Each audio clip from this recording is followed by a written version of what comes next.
Kalau orang bertanya pada saya, apa itu kompetensi? Dalam bahasa mudah, kompetensi ialah gabungan tiga perkara: pengetahuan, kemahiran dan juga keupayaan tingkah laku. Contohnya macam ni lah, driving test, ujian bawa kereta. Biasanya mula-mula kita akan baca buku untuk mengambil lesen. Kita tahu macam mana nak bawa kereta, kita tahu macam mana kaedah untuk bawa kereta. Kemudian skillnya, kemahirannya kita dilatih membawa kereta di jalan yang tak sibuk. Tapi bila seseorang itu sudah ada kompetensi, maka dia boleh bawa kereta dalam keadaan jalan raya yang sibuk. Itu menandakan bahawa orang itu sudah ada kompetensi. Sebenarnya berkomunikasi ni kalau kita tengok mudah saja. Bila kita nak bercakap dengan orang, kita kena tengok mata dia. Kemudian kita kena pastikan yang kita menunjukkan yang kita tu nak menyampaikan sesuatu pada dia. Dan pada masa yang sama kita kena dengar juga apa pandangan dia. Jadi komunikasi ni bukan sekadar kita pandai berbahasa saja, tapi kita kena memastikan kita menyampaikan sesuatu itu dengan penuh perasaan. Itu maksud dia komunikasi. Dan tak lupa juga kita kena mendengar dengan baik. Kadang-kadang seseorang tu dia mungkin bagus menyampaikan pandangan, menyampaikan ceramah, tapi dia tak mampu mendengar dan menjawab dengan baik. Kerana kemahiran mendengarnya tu selalunya bila orang bertanya dia akan terus memotong. Itu tidak baik dalam komunikasi.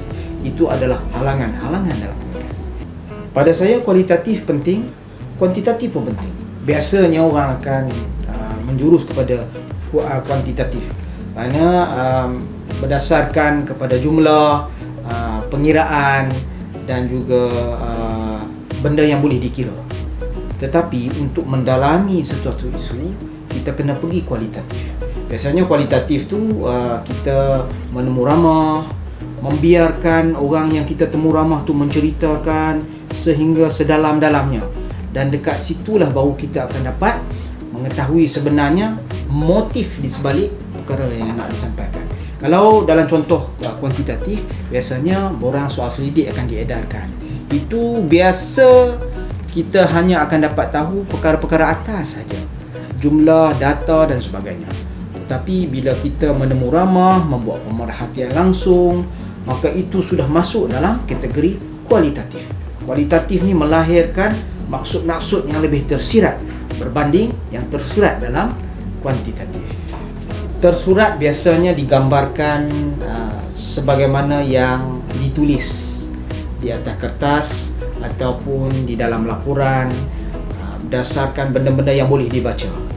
Tetapi tersirat, tuan-tuan, mempunyai makna yang lebih mendalam. Kalau kita menemu ramah orang misalnya, bukan sekadar yang kita nak dengar itu adalah perkara asas, tapi motif di sebalik perkara yang disampaikan itu tersirat.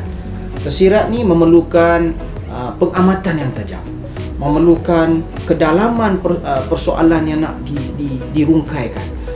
Banyak orang selalunya akan membuat konklusi tersendiri berdasarkan apa yang tersurat. Tetapi ingat tuan-tuan, yang lebih penting sebenarnya apa yang tersirat. Yang tersirat tu memerlukan masa untuk kita mencari ataupun mendapatkan jawapannya. Itu beza antara tersurat dan tersirat. Kalau kita ditanyakan tentang sama ada selepas belajar kita perlu teruskan pengajian peringkat ijazah kedua atau ketiga, ataupun seeloknya kita bekerja dulu. Kalau tanya saya lah, sebagai orang yang dah pernah bekerja, saya kira kalau tawaran itu sangat menarik, terima dulu. Kerana apa? Setelah kita belajar di peringkat ijazah pertama, kita akan masuk ke alam pekerjaan. Dalam alam pekerjaan tu kita akan dapati banyak pengalaman yang dapat kita hasilkan ataupun dapat kita timba.